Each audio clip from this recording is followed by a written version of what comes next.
आज की वीडियो में हम एक ऐसे फैसले पर बात करेंगे जिसने माहिरीन, साइंसदानों और आम लोगों को हैरान कर दिया है। बर्किना फासो के सदर इब्राहिम तरावरे ने ऐलान किया कि मुल्क की दरियाओं में व्हेल मछलियां छोड़ी जाएंगी। पहली नजर में ये बात अजीब लगती है क्योंकि व्हेल आमतौर पर समंदरों में रहती हैं, लेकिन यही चीज इस मंसूबे को मुनफरिद और गैर मामूली बनाती है। बर्किना फासो के दरिया कई सालों से बुगड़ते जा रहे थे, जो कभी गांव की जिंदगी और रोजगार का जरिया थे। इनका पानी खशक होने लगा, बहाव कमजोर हो गया और मछलियों की तादाद घटती चली गई। दरिया के किनारों पर दरख्तों की कटाई, बारिशों में कमी और मौसमियाती तब्दीली ने निजाम को हिलाकर रख दिया। सबसे ज्यादा मुतासिर माहीगीर हुए। कभी उनके जाल मछलियों से भर जाते थे, लेकिन अब अक्सर खाली लौटते हैं।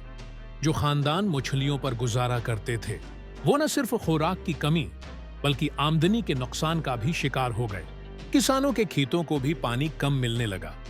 यूं ये बहरान सिर्फ पानी तक महदूद न रहा, बल्कि पूरे समाजी व माशी ढांचे को मुतासिर करने लगा। इब्राहिम तरावरे ने उस बगड़ती हुई सूरत हाल को देखकर समझा कि फौरी कदम न उठाया गया तो दरिया मर जाएंगे और उनके साथ गांव भी खत्म हो जाएंगे। इसी सोच के तहत उन्होंने एक अनोखा फैसला किया, दरियाओं में व्हेल मछलियां छोड़ने का। बहुत से लोग सोचने लगे कि इतने बड़े जानवर जो कई टन वजनी और कई फुट लंबे होते हैं, दरिया में कैसे रह सकते हैं। मगर तरावरे की दलील वाज़ेह थी, जहां व्हेल और मछलियां होती हैं, वहां एक मुकम्मल माहौलियाती तवाजुन कायम होता है।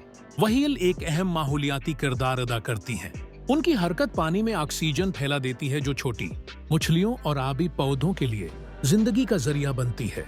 इनका कुदरती फजला खाद का काम करता है, जो आबी पौधों की अफजाइश में मदद देता है। ये पौधे छोटी मछलियों की खुराक बनते हैं, जो आगे जाकर बड़ी मछलियों को सहारा देते हैं। यूं पूरी फोर्ड चैन मजबूत होती है और माही गैरों का रोजगार बहाल होता है। साथ ही साथ परिंदे और जंगली जानवर भी दरियाओं की तरफ लौट आते हैं और फितरत दोबारा जिंदा हो जाती है। व्हेल को अंदरूनी मुल्क पहुंचाना आसान न था। इस मकसद के लिए खास कंटेनर्स तैयार किए गए, जिनमें ऑक्सीजन और दर्जा हरारत को काबू में रखा गया।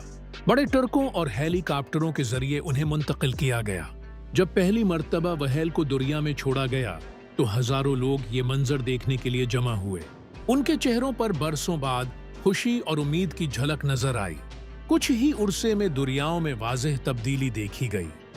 पानी ज्यादा शफाफ और ताजा होने लगा, छोटी मछलियां वापस आने लगे, दरिया के किनारों पर सब्जा उगने लगा और परिंदे जैसे इकाब और बतखें फिर से नजर आने लगे। किसानों को बेहतर पानी मिलने से खेत मजबूत हुए और जमीन पहले से ज्यादा जरखीज हो गई। बैनुल अक़वामी सतह पर भी उस फैसले ने तौजा हासिल की। कुछ लोगों ने उसे नामुमकिन करार दिया, लेकिन बेशतर माहिरीन ने उसे एक जरात-मंदाना माहौलियाती तजर्रुबा कहा। अफ्रीकी ममालिक के रहनुमाओं ने बर्किना फासो के उस इक़दाम को सराहा और आलमी माहौलियाती तंजीमों ने इस मंसूबे को एक मुमकिना मॉडल के तौर पर देखना शुरू किया। ये फैसला इब्राहिम तरावरे को न सिर्फ कौमी सतह पर बल्कि आलमी सतह पर भी एक पहचान देने लगा।